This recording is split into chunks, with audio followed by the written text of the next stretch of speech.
Hallelujah, জয় যিশু। সবাইকে এই রবিবারের প্রচারে আপনাদেরকে স্বাগত জানাই। এই রবিবারের প্রচারের উদ্দেশ্য বা শিরোনাম হচ্ছে উদারতার পিছনে হৃদয়।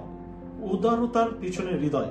আসলে এর আজকের বাইবেলের মেন উদ্দেশ্য বা আজকের মেন প্রচারের উদ্দেশ্য হচ্ছে আমাদের কতটা দানশীলতা জীবনযাপন করা উচিত, বিশ্বাস হিসাবে আমাদের কতটা দেওয়া উচিত এবং কি রীতিতে দেওয়া উচিত, বাইবেল অনুসারে দানের নীতি কি। আর যদি সেটাকেই দেখি শর্ট ভাষায় বা খুব অল্প ভাষায় যদি বলতে পারি, সহজ ভাষায়, উদারতার পিছনে হৃদয়। ওকে, আজকের মেন কয়েকটি বাক্য আমি পাঠ করব, তারপরে মেন প্রচারে যাব। প্রথম বাক্য হচ্ছে 2 করিন্থীয় তার 9 অধ্যায় 6 থেকে 8। 2 করিন্থীয় 9 অধ্যায় 6 থেকে 8। সেখানে বলছে, কিন্তু আমি বলি এই যে অল্প পরিমাণে বীজ বোনে সে অল্প পরিমাণে শস্য কাটিবে, আর যে ব্যক্তি আশীর্বাদের সহিত বীজ বোনে সে আশীর্বাদের সহিত শস্য কাটিবে। প্রত্যেক ব্যক্তি আপন আপন হৃদয়ে যেরূপ সংকল্প করিয়াছে তদ অনুসারে দান করুক, মনোদুঃখপূর্বক কিংবা আবশ্যক বলিয়া না দিক, কেননা ঈশ্বর হৃষ্টচিত্ত দাতাকে ভালোবাসেন। আর ঈশ্বর তোমাদেরকে সর্বপ্রকার অনুগ্রহের উপচিয়া দিতে সমর্থ, যেন সর্ববিষয় সর্বদা সর্বপ্রকার প্রাচুর্য থাকায় তোমরা সর্বপ্রকার সৎকর্মে নিমিত্ত পৌঁছিয়া পড়ো। আমেন। এবং তারপরে যদি দেখি মালাকি ভাববাদীর পুস্তক তার 3 অধ্যায় 10 পদ, তোমরা সমস্ত দশমাংশ ভান্ডারে আনো, তোমরা সমস্ত দশমাংশ ভান্ডারে আনো, যেন আমার গাছের বা যেন আমার গৃহের খাদ্য থাকে। তোমরা সমস্ত দশমাংশ ভান্ডারে আনো, যেন আমার গৃহে খাদ্য থাকে। আর তোমরা ইহাতে আমার পরীক্ষা করো, ইহা বাহিনীগণের সদাপ্রভু কহেন, আমি আকাশের দ্বার সকল মুক্ত করিয়া তোমাদের প্রতি অপরিমাণে আশীর্বাদ বর্ষণ করি কিনা। ওকে, আর 3 নম্বর বাইবেল ভার্স হচ্ছে, আমি 3টা বাইবেল ভার্স দেওয়ার পর আমি মেন প্রচার শুরু করব। 3 নম্বর বাইবেল ভার্স হচ্ছে লুক তার 6 অধ্যায় 38 পদ। লুক তার 6 অধ্যায় 38 পদ। দাও তাহাতে তোমাদিওকে দেওয়া যাইবে, লোকে বিলক্ষণ পরিমাণে চাপিয়া ঝাঁকিয়া উপচিয়া তোমাদের কোলে দেবে, কারণ তোমরা যে পরিমাণে পরিমাণ করো সেই পরিমাণে তোমাদের নিমিত্ত পরিমাণ করা যাইবে। আমেন। তো আজকের এই 3টে বাইবেল ভার্স পড়ার কারণ বা উদ্দেশ্য কি? দান ঈশ্বরের আশীর্বাদের দরজাকে খোলে এবং আত্মিক ভয়ে বা অর্থ ভয়ে আত্মাকে ভেঙে দেয়। দান এমন একটা অস্ত্র যেটা ঈশ্বরের আশীর্বাদের দরজাকে খোলার চাবিকাঠি। এবং আমাদের যে অর্থ ভয় আছে না, প্রতিনিয়ত আমি জানি না অভাবে পড়বো কিনা, আমার চাকরি থাকবে কিনা, আমার টাকা কেউ চুরি করে নেবে কিনা, আমার ফ্যামিলি আমার সঙ্গে বিচ্ছেদ করবে কিনা, আমার ব্যাংক থেকে টাকা উধাও হয়ে যাবে কিনা, আমার প্রিয়জনরা আমাকে ঠকাবে কিনা, এই যে অর্থ ভয়, এটাকে ভেঙে দেয়, কারণ সেই অর্থ সুরক্ষা প্রভু করে। দান মানে হারানো নয়, এটাকে ক্লিয়ার বুঝতে হবে। আমরা যখন দান করি না, আমরা কি ভাবি, এটাকে আমি দিয়ে দিচ্ছি, আমার শেষ হয়ে যাচ্ছে, বা আমার ভাগেরটা চলে যাচ্ছে, বা আমি হারিয়ে ফেলছি, এটা নয়। এটি ঈশ্বরের রাজ্যে বীজ বপন করা। আমেন। ঈশ্বরের রাজ্যে বীজ বপন করা। দানের হৃদয়ের পরীক্ষা করি আমরা। ধরুন একটা গাছ, আমরা গাছের উদাহরণ দিয়ে শুরু করতে পারি। এক রবিবার একটা ছোট্ট ছেলে গির্জায় যাচ্ছিল, তার পকেটে 2টি মুদ্রা ছিল। তার মা বললেন, একটি ঈশ্বরের আর অপরটি তোমার চকলেট খাবার জন্য। ছেলেটা রাস্তায় যাচ্ছিল, এমন সময় তার হাত থেকে একটা টাকা পড়ে গেল। 2টি কয়েন দিয়েছিল, একটা ঈশ্বরের আর একটা তার চকলেট খাবার জন্য। কিন্তু একটা সে পড়ে গেল বা হারিয়ে গেল। এবার সে যখন হারিয়ে ফেললো, সেই বাচ্চাটা প্রথম কথা কি বললো জানেন? বললো, ঈশ্বর তোমার ভাগেরটা হারিয়ে গেছে, আমার আর কিছু করার নেই। ঠিক এক্স্যাক্টলি আমরা ওই ছোট বাচ্চাদের মতন। কারণ আমাদের সময় বা আমাদের ক্ষতিতে, আমাদের সময়ে যে ক্ষতিগুলো হয়, সেই ক্ষতিগুলোর ভাগটা কিন্তু আমরা ঈশ্বরকে ধরে দিই, আর যেটা অবশিষ্ট থাকে সেটা আমরা নিয়ে নিই। আমরা প্রায় সময় কিন্তু আমাদের জীবনে এই অংশটাকে ব্যবহার করি। আমরা যখনই কোনো রকম প্রবলেম আসে, অর্থের সমস্যা, আমরা প্রথমে যেটা কাট আউট করি ঈশ্বরের দান দেওয়া, দশমাংশ দেওয়া। কারণ ঈশ্বরকে বলি তোমারটা হারিয়ে গেছে, আমারটা না, তোমারটা কম পড়েছে, আমারটা না, তোমারটা নেই, আমারটা না, আমার আছে, আমারটা রেখেছি, আমারটা যত্ন সহকারে আছে, কিন্তু ঈশ্বরেরটা আমরা কি করি? হারিয়ে দিই। আমরা কি সত্যি ঈশ্বরের উপর বিশ্বাস রাখি যখন আমাদের অর্থের বিষয় আসে, নাকি আমরা ঈশ্বরকে ঠকাতে শুরু করি? একবার চিন্তা করুন, এটা এমন একটা ওয়ার্ড, এমন একটা কথা যেটা প্রত্যেক মানুষের জীবনে ঘটে। যারা এভরিডে প্রমাণ করার চেষ্টা করে আমি বিশ্বাসী, তাদের লাইফেও কিন্তু এটা ঘটে। যখনই তাদের জীবনে অভাব আসে, প্রথম দরজা আমরা ঈশ্বরের জন্য বন্ধ করে দিই। যদি 2 করিন্থীয় 9:7 দেখি, 2 করিন্থীয় 9:7, সেখানে বলছে প্রত্যেক ব্যক্তি আপন আপন হৃদয় যেরূপ সংকল্প করিয়াছে তদ অনুসারে দান করুন, মনোদুঃখ পূর্বক কিংবা অবশ্যক বলিয়া না দিক, কেননা ঈশ্বর হৃষ্টচিত্ত দাতাকে ভালোবাসেন। এই ওয়ার্ডটাকে আমরা টুইস্ট করে নিই। আমার তো কম পড়েছে, আমার তো অভাব আছে, আমার টাকাটা হারিয়ে গেছে, তাই ঈশ্বর বলেছে, এখানে বাক্য এরকম বলছে যে মনোদুঃখ পূর্বক বা অবশ্যক বলে না দিই। কিন্তু এখানে বিশ্বাসীর জীবনের উদ্দেশ্যটাকে বুঝতে হবে। এখানে বলছি আমি তোমার কাছে জোর করে চাইছি না, তোমাকে প্রেশারাইজ করছি না, কিন্তু তোমার বিশ্বাস কোথায়? আমরা যদি মেন্টালি প্রিপেয়ার থাকি এটা ঈশ্বরের, তারপর যতই কম পড়ুক, যতই অভাব আসুক, আমি ঈশ্বরেরটা টাচ করতে পারি না, আমাকে আনন্দপূর্বক তার ভাগেরটা তাকে দিয়ে দেওয়া উচিত। ধরুন একটা বাবার 2টি সন্তান, তার সম্পত্তি 2 ভাগ করা হয়েছে, একটা ভাগ কেউ জোর চুরি করে নিয়ে নিয়েছে, তার মানে আমি এটা কখনোই বলতে পারি না আমার ভাইয়ের ভাগটা থেকে আমি ভাগ নেব। আর সেটা যদি করা হয় সেটা অ্যাকচুয়ালি জোর চুরি। আমার ভাগ যদি হারিয়েছে সেটা আমার, আমি ভাইয়ের ভাগে হাত দিতে পারি না। এক্স্যাক্টলি সেম ভাবে যা ঈশ্বরের তা ঈশ্বরের। যেমনি একজন জিজ্ঞাসা করছিল যিশুকে যে আমাদের কর দেওয়া উচিত কিনা, যিশুর উত্তর ছিল যা কৌশলের তা কৌশলকে দাও, যা ঈশ্বরের তা ঈশ্বরকে দাও। যেটা ডিভাইডেড, আমি অলরেডি প্রিপেয়ার, আমি অলরেডি মেন্টালি প্রস্তুত যেটা ঈশ্বরের, সেখানে আমার ঘাটতিতে আমি ঈশ্বরের টাকা নিয়ে ইউজ করতে পারি না। দান কিন্তু টাকার পরিণয় বা টাকার পরিমাণ বিচার করে না, দান টাকার পরিমাণ নয় বা টাকার পরিমাণকে বিচার করে না, এটি হৃদয়ের মনোভাবকে প্রকাশ করে। আপনি কিভাবে ঈশ্বরকে ভালোবাসেন। ঈশ্বর আমাদের অর্থ কিন্তু চান না, এটা বুঝতে হবে। ঈশ্বর কিন্তু কোনো মতেই আমাদের অর্থ চান না, তিনি আমাদের বিশ্বাস ও অনুগত চান, যাতে আমরা তার কাছে সমর্পিত, আমরা তারকে ট্রাস্ট করি, আমরা তার কাছে বিশ্বস্ত, তার টাকায় আমরা জোর চুরি করি না। আমাদের দান প্রকাশ করে কে আসলে আমাদের হৃদয় সিংহাসনে বসে আছেন, ঈশ্বর নাকি অর্থ? আমাদের দান প্রকাশ করে কে আমাদের হৃদয় সিংহাসনে বসে আছে, ঈশ্বর না অর্থ? আমাদেরকে কিন্তু আজ এই সময় সিদ্ধান্ত নেওয়া উচিত। আমাকে নিজেকে একবার যাচাই করা উচিত। আমি তো প্রার্থনাতে পড়ি না, আমি বাইবেল পড়াতে পড়ি না, আমি উপবাসে পড়ি না, আমি লোককে দেখানো ধার্মিকতায় পড়ি না, আমি বিশ্বাসী বলি, কিন্তু প্রত্যেকবার আমার দশমাংশে, আমার দানে আমি এভরিডে পড়ে যাচ্ছি, কারণ আমি অর্থের কাছে হেরে যাচ্ছি। আর সেই অর্থ আমাকে জীবন দিতে পারে না, সেই অর্থ আমাকে উদ্ধার করতে পারে না, সেই অর্থ আমাকে শান্তি দিতে পারে না। যিশু আমাকে শান্তি দিতে পারে, আমাকে উদ্ধার করতে পারে। তিনি প্রমাণ করিয়েছে যে তিনি আমাকে প্রেম করে। আমেন।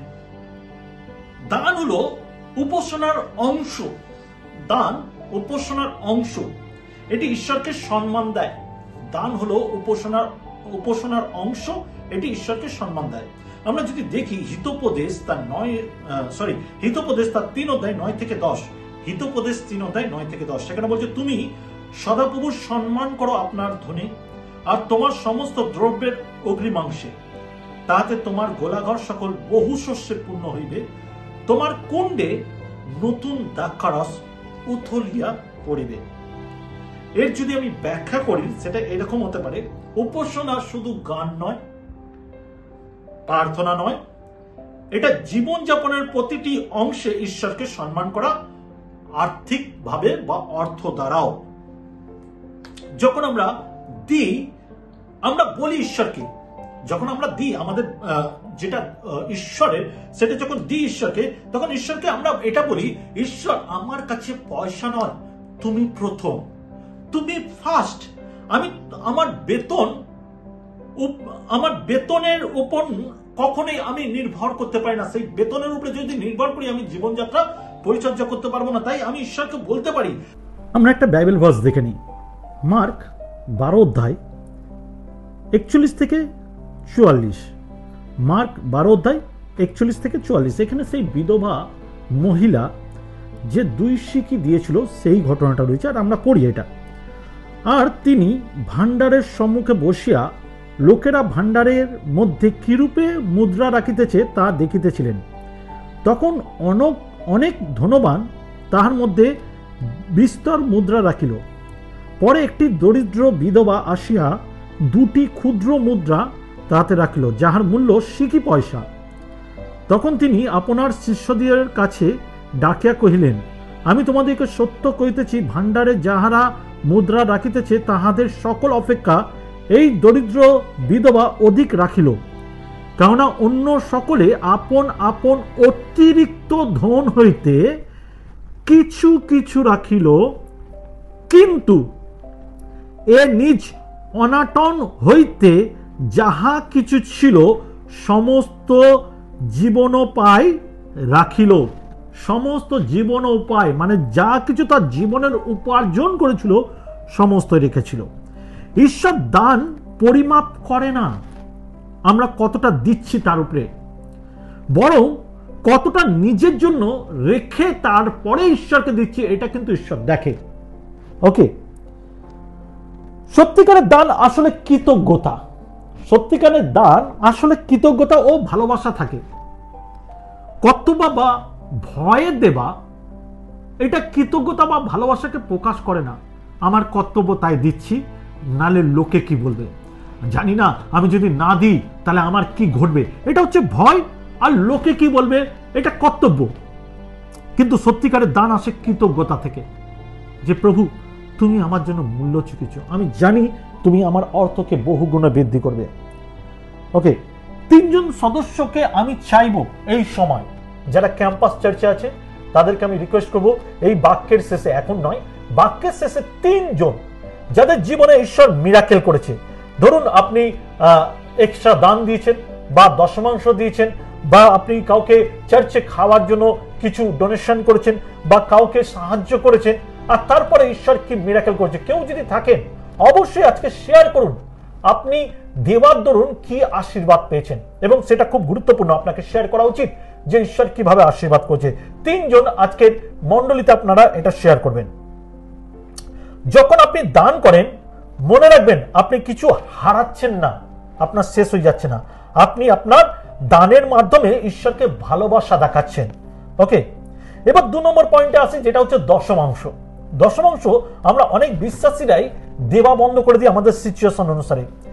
বিশ্বাস তৈরি করে একটি অনুব্রত ও বিশ্বাস শেখায়। দশমাংশ এমন একটা বিষয় যেটা আমাদের বিশ্বাসকে তৈরি করে এবং এটি অনুব্রত বা বিশ্বাস শেখায়। মালাকি ভাববাদীর পুস্তক তার 3 অধ্যায় 10 পদে বলছে, তোমার সমস্ত দশমাংশ ভাণ্ডারে আনো, যেন আমার গোলাঘরে বা আমার গৃহে খাদ্য থাকে, আর তোমরা ইহাতে আমার পরীক্ষা করিয়া ইহা বাহিনীগণের সদাপ্রভু কহেন, আমি আকাশের দ্বার সকল মুক্ত করিয়া তোমাদের প্রতি অপরিমাণে আশীর্বাদ বর্ষণ করি কিনা। এখানে ডাইরেক্টলি ঈশ্বরের বাক্য চ্যালেঞ্জ দিচ্ছে, তোমরা দশমাংশ ভাণ্ডারে আনো, আমার গৃহে খাদ্য যেন থাকে, আর তোমরা ইহাতে আমার পরীক্ষা করে দেখো আমি অতিরিক্ত তোমাকে দিই কিনা।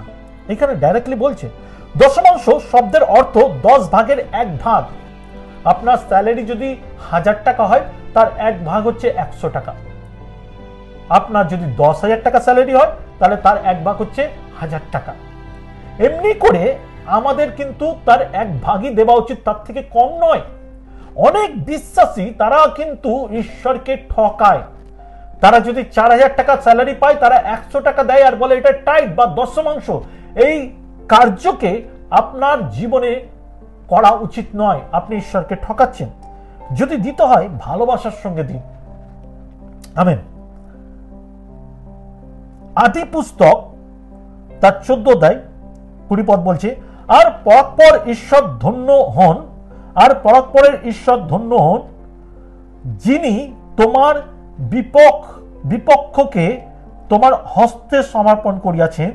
তখন আব্রাহাম সমস্ত দ্রব্যের দশমাংশ তাহাকে দিলেন। আমেন। এটা ঈশ্বরের প্রতিজ্ঞা, তিনি আমাদের বিপক্ষদের আমাদের কাছে নত করবে। আর আমরা যখন দশমাংশ দিই তখন তিনি আমাদেরকে উৎসে রাখে। এটা কোনো শাস্তি নয়, এটি একটি নীতি। এটা কোনো শাস্তি নয়, এটা নীতি। দশমাংশ গির্জার প্রয়োজন নয়, দশমাংশ গির্জা বা চার্চের প্রয়োজন নয়। আপনারা মনে করেন দশমাংশ দিই বলে চার্চ চলে, অ্যাকচুয়ালি তা নয়। দশমাংশ গির্জা বা চার্চের প্রয়োজন না, এটি আপনার বিশ্বাস শেখার উপায়। এটা আপনার বিশ্বাসকে শেখার উপায় বা বিশ্বাসকে প্রমাণ করার একটা চিহ্ন। যখন আপনি প্রথম 10% ঈশ্বরকে দেন, তখন আপনি ঘোষণা করেন অন্য 90%-এ প্রভুর হাত আছে, ব্লেসিং আছে, সুরক্ষা আছে।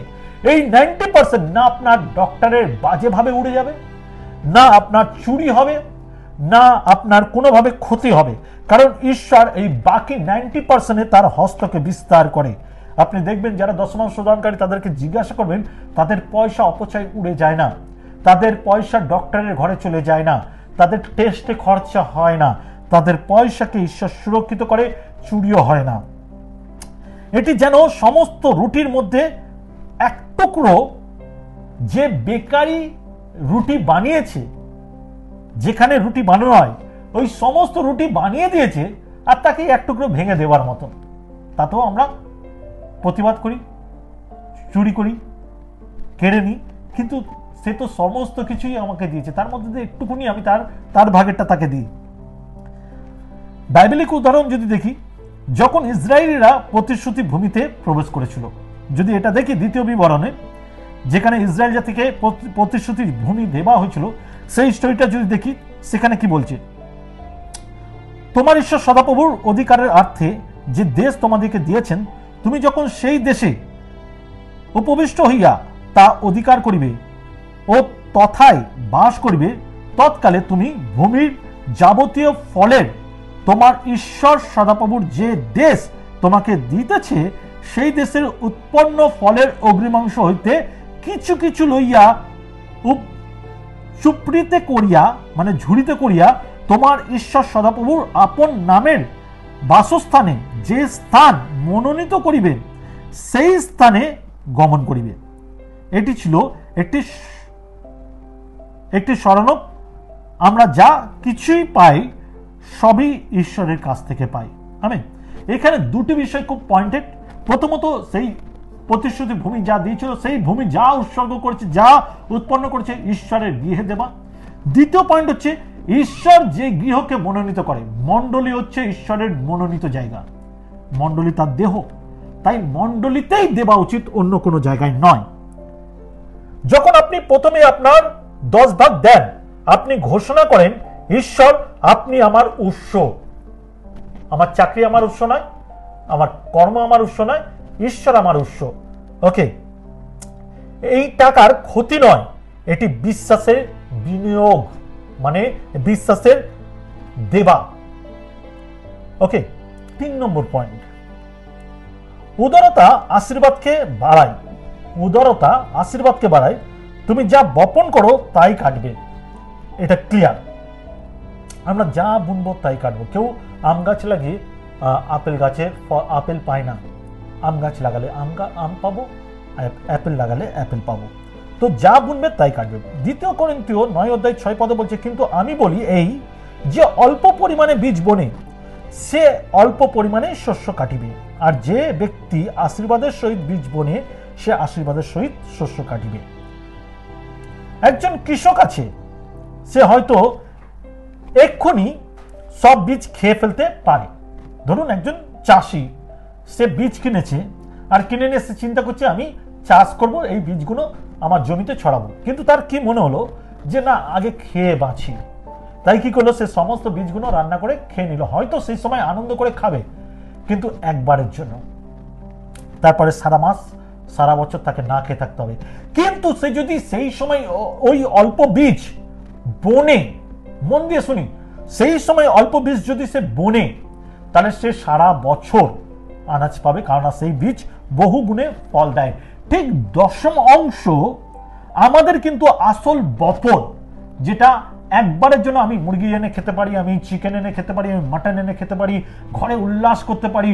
আমার 10% নিয়ে আমার হয়তো 4,000 টাকা, 10% হচ্ছে 40,000 টাকা আমার স্যালারি, 4,000 টাকা আমাকে দশমাংশ দিতে হয়। আমি কি করলাম, প্রত্যেক রবিবার 1,000 টাকা করে খরচা করে আমি বেশ আনন্দে কাটাতে পারি। কিন্তু এটা একবারের জন্য, চিরস্থায়ী আশীর্বাদের জন্য আপনাকে এখনই বপন করা উচিত, যেখানে আশীর্বাদ নেমে আসে। দান করা মানে খরচ করা নয়। দান করা মানে আমার খরচা হয়ে গেল তা কিন্তু আমরা বলতে পারি না। এটি বীজ বাপক করা, মানে আমি বুনেছি, এর অনেক ফল আমার কাছে ফিরে আসবে।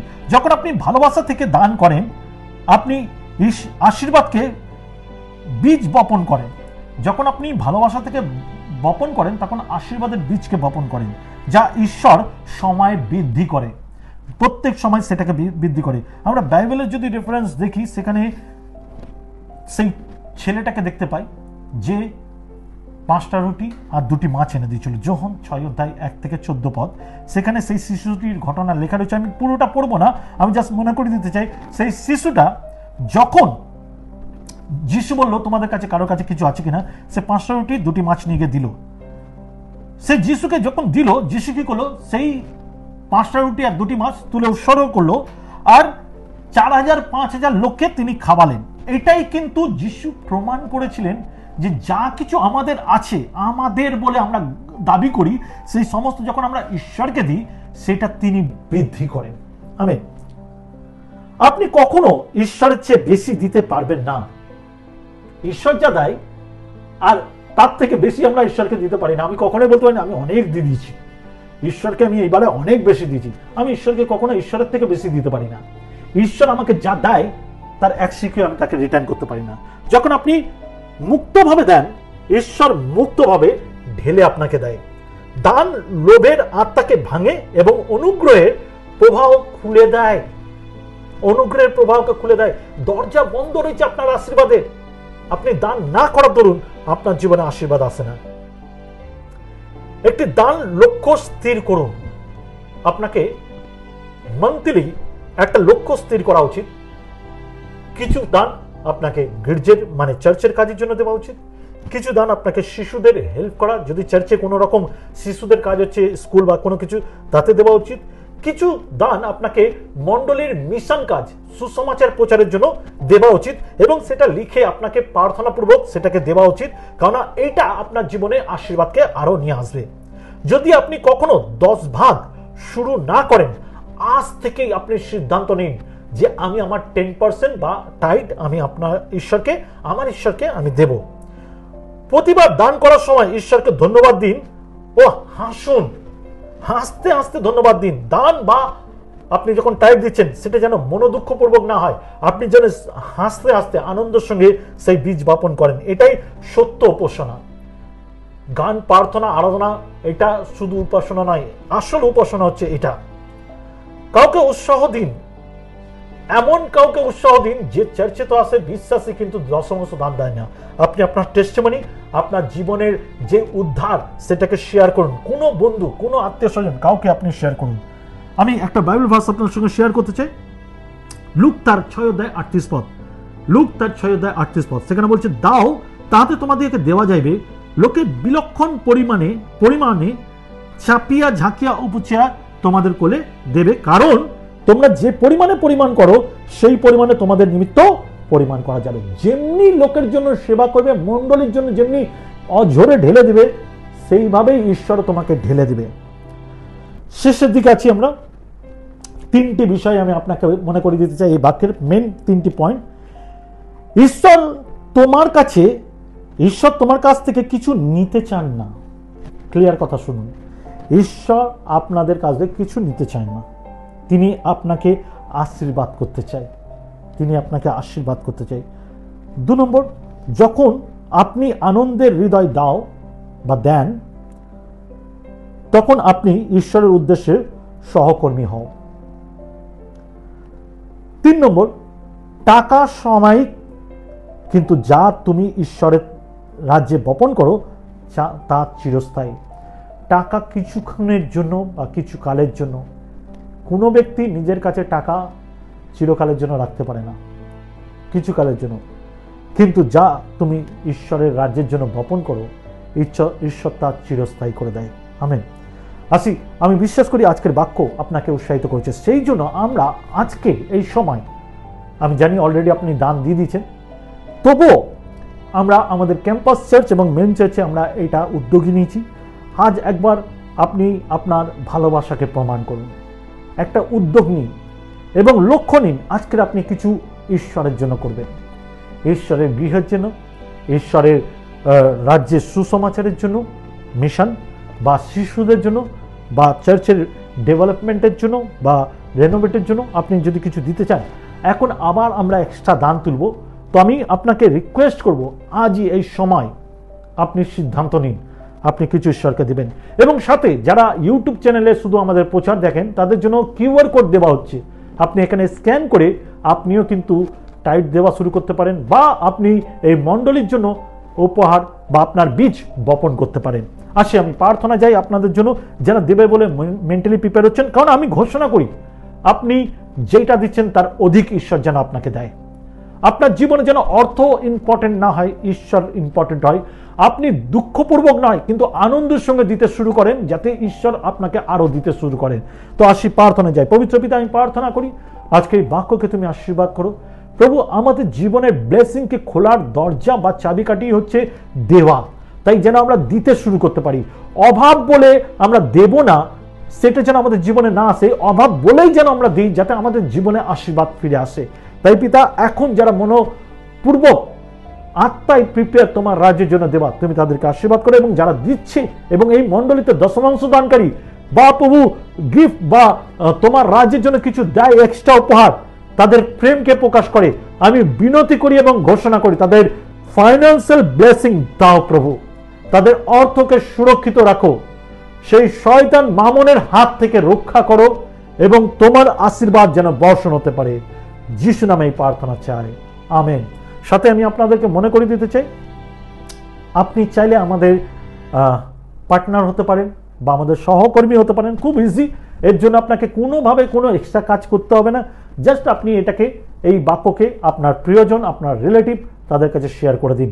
প্রত্যেক রবিবারই যখন বাক্য আসে আপনি শেয়ার করে দিন, যাতে অন্য কারোর কাছে সেই সুসমাচার পৌঁছাতে পারে। বাইবেল বলে সমাজের জগতে যাও, সুসমাচার প্রচার করো। সাথে আপনি যদি চান আমাদের সঙ্গে যোগাযোগ করতে প্রার্থনার জন্য বা কোনো কারণে, আমাদের হোয়াটসঅ্যাপ নাম্বার, আমাদের টেলিগ্রাম নাম্বার এবং এটা কলিং নাম্বারও আছে, আপনি চাইলে এখানে আপনি যোগাযোগ করতে পারেন।